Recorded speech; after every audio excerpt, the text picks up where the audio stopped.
First and foremost, just wanted to congratulate the Lakers on being NBA champions again after 10 years. 10 long years for Laker Nation. 10 long years for me, as I am a Laker fan. But it's all worth it. We're champions again. We tied the Celtics for 17 titles, most all time. Lakers have won more championships in the last 30, 40 years. So I believe their championships are more impressive as has been done in modern basketball. But we could discuss that in another episode. Just today should be all about the Lakers, congratulating the Lakers and giving respect to the Heat. The Heat put up a great fight. The Heat made the finals very interesting.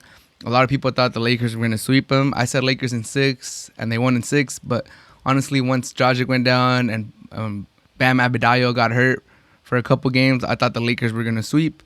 But Jimmy Butler put that team on his back. Game 3 and Game 5. He had 2 triple-doubles, and they won both games. Just amazing performance by Jimmy Butler. I think on Game 5, he only didn't play for 43 seconds. Just crazy stuff. What a competitor he is. The Heat have a great player. They have a great core. They have some shooters. They have Tyler Hero as a rookie. Duncan Robinson, I believe, is in his 2nd or 3rd year. They have some building blocks. If you're Heat fans, for Heat Nation, the future looks bright for you guys. Unfortunately, you guys just met up against the juggernaut that the Lakers are this season. They were the 2nd best record in the NBA regular season. They were the best team in the playoffs by far. And they have 2 of the best players in the whole league. LeBron and AD were both voted into the first team All-NBA. There's no shame in losing to the Lakers, so just wanted to tip my hat to the Heat for making the series, the finals, a competitive one, for making it fun to watch, for not just being a foregone conclusion that the Lakers were going to win. And especially shout out to Jimmy Butler for just jumping into that superstar category. He had a great finals. The final performance that he had, he could not hang his head. He had a great performance, and we'll see what the Heat do from here. I might do an episode just on what they'll do from here on out, but just tipping my hat to the Heat. Great run. No one saw it coming. Shout out to Spoelstra, Jimmy Butler, Bam, everybody. Just good job overall for the Heat. Now on to the Lakers.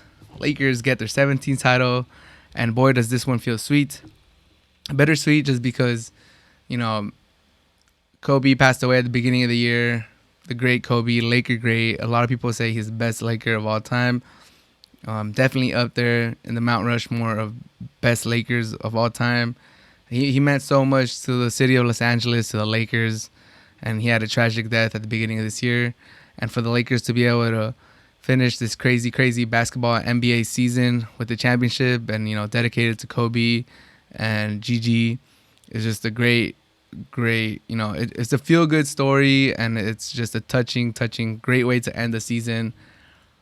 So hopefully Kobe is, wherever he is, he's looking down upon this Lakers team, and just hopefully he's very proud of this team because they did him right by winning the championship. But also wanted to touch on LeBron. LeBron fulfills his promise to Los Angeles, to the Lakers, to Laker Nation. When he came here 2 years ago, he said that he was going to bring the Lakers back to the mountaintop to put some respect on the Lakers again after suffering through some 8-9 long years of, just being mediocre. And he did that. He did that on his 2nd season with the help of AD, with the help of a lot of key quality role players, with the key signing of Frank Vogel as the head coach. That was very important. But yeah, LeBron once again fulfills his promises. He did a promise to LeBron to Cleveland when he went back there. He did it to Los Angeles, and he has fulfilled both times. He just keeps adding to his resume. His 4th title, his 3rd different team, he wins Finals MVP. First time in NBA history that's been done. Just super impressive stuff by LeBron. I'm so lucky that he's a Laker. I think he's gonna finish his career as a Laker. So honestly, the Lakers could potentially repeat next year. And LeBron doesn't look like he's slowing down. He's age 35 at this point of his career. He might not be as athletic as he was when he first came in, but he's still a freak of nature. He's still the smartest player in the NBA. And Anthony Davis is just entering his prime. I believe he's 26 or 27. He has a lot years left. And, if I'm the league, I would be worried. LeBron is not slowing down. AD got a chip. He has that monkey off his back. He's going to play more loose going forward. It's a scary, scary sight for the rest of the league. I know LeBron is pretty good at recruiting, and I know some free agents are going to want to hop onto this train and hope they could get a championship, because a lot of players, even this first year that they won a championship, a lot of players that had never won a championship got one. So I wouldn't be surprised if Los Angeles is a prime free agent destination and they just keep on building and making a stronger team. I wouldn't be surprised if next year's team is stronger than this year's, and we should have a great NBA season next year. Hopefully it's COVID free. But, some storylines concluded yesterday with the Lakers becoming champions. Most notably for me, Dwight Howard, after his first stint in 2013 with the Lakers, he left. He went to the Rockets. And the tweet resurfaced yesterday. I'm going to put it in the video. I'll put the link on the podcast if you're listening to this on just a regular podcast. But basically, Dwight Howard said, "Thank you, LA. I hope I'm able to make it up to you guys one day." And he tweeted that 2 days after the Lakers got swept in the playoffs, in the first round of the playoffs against the Spurs in 2013. That was the season that Dwight Howard was hurt, Steve Nash was hurt, and Kobe unfortunately hurt his Achilles, and it was never the same. So I think Kobe tore his Achilles with 3 games left in the season, and he was giving it all to just will the Lakers into the playoffs, and ultimately the Lakers were able to punch a ticket into the playoffs, and they met up with the Spurs and they got swept. And 2 days after they got swept by the Spurs, Dwight tweeted that, and his future was uncertain at that point. We didn't know if he was going to come back with the Lakers or if he was going to sign with somebody else. And, just the way things played out, he ended up with the Rockets. And then after that, his career kind of just took a crazy turn. He went from being regarded as, one of the best players in the NBA, the best center in the league, to just a role player, and a role player that, couldn't stay on the roster. He bounced around. He went to Atlanta. I think he went back to Orlando. And then he just became a free agent. Nobody really wanted him. And then he got a role with the Lakers, and he revitalized his career, and now he's a champion as a Laker. And he was a key contributor throughout the whole season, especially in the playoffs against the Nuggets in the Western Conference Finals. He showed his worth, and he earned his ring. And he had another video where he was just like, when they were celebrating in the locker room and they were all covered in champagne, Dwight had a moment with the trophy, and he was on Instagram Live, I believe, and he was just, "Don't you ever give up on your dreams. Don't you ever give up on your dreams. If you have a dream, just keep at it. Just keep at it. Don't you ever go away from your dreams." And that was just a very touching moment, and it was just like, wow, like he's right. So if you have a dream, never give up on it. Just look at Dwight Howard as an example. He carried his own team to the NBA Finals.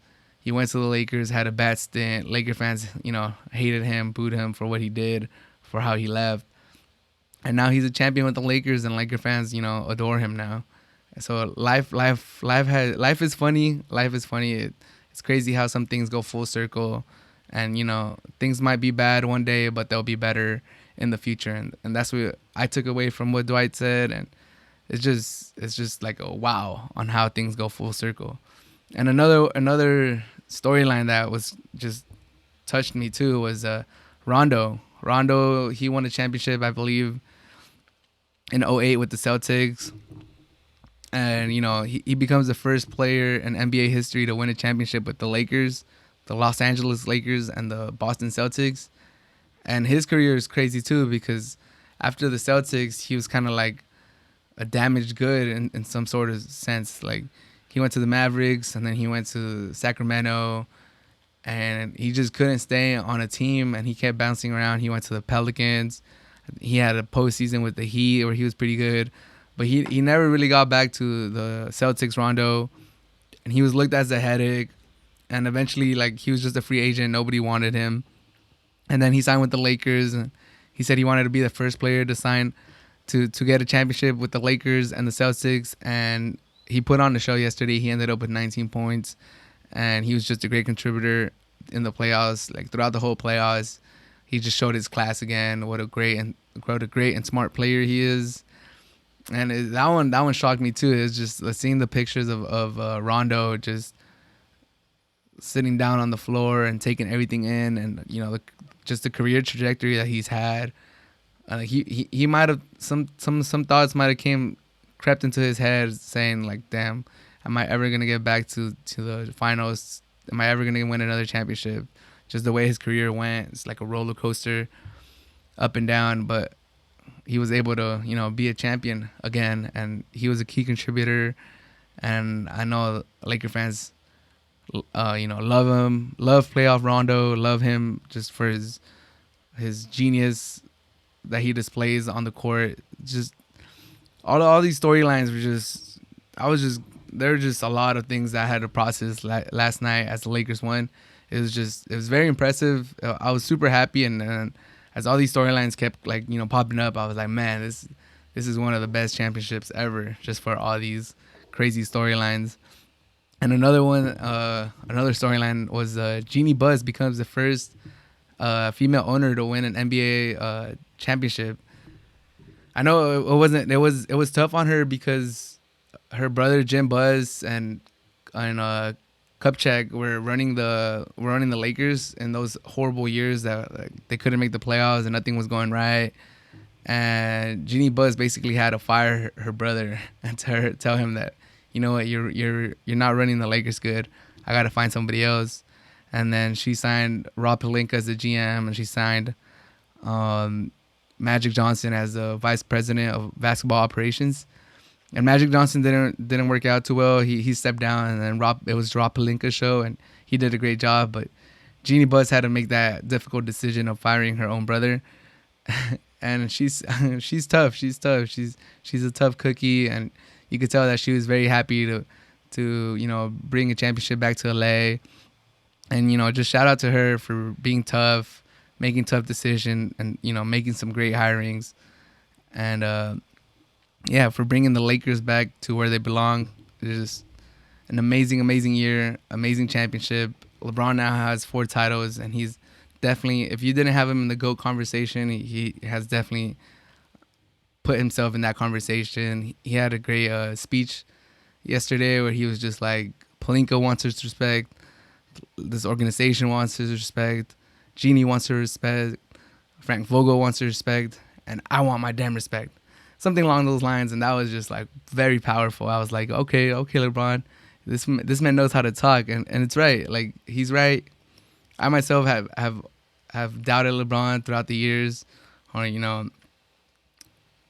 just said that he was never gonna be the GOAT, just because it just felt so far, so distant. Like, how could anyone reach that GOAT status when Jordan's record is so perfect? But LeBron has definitely put himself in that conversation where you definitely gotta do the analysis and just be like, all right, if you pick LeBron, there's nothing wrong with that. There's nothing wrong with you thinking LeBron is the greatest player of all time. He probably is the greatest of all time. It's just the display for how long, for how many different teams he's done it for, how many different coaches, how many different players have worked with him. It's just very, very impressive, and he might be the GOAT. But yeah, I just wanted to finish this by congratulating the Lakers on your 17th NBA championship. One of the weirdest, strangest, craziest NBA seasons with the halt because of the coronavirus, with the bubble. It's just a crazy, crazy year, and what a way to conclude. Shout out to the Lakers. Shout out to LeBron, and shout out to Kobe Bryant. May he rest in peace. One of my favorite players of all time, or probably my favorite player of all time.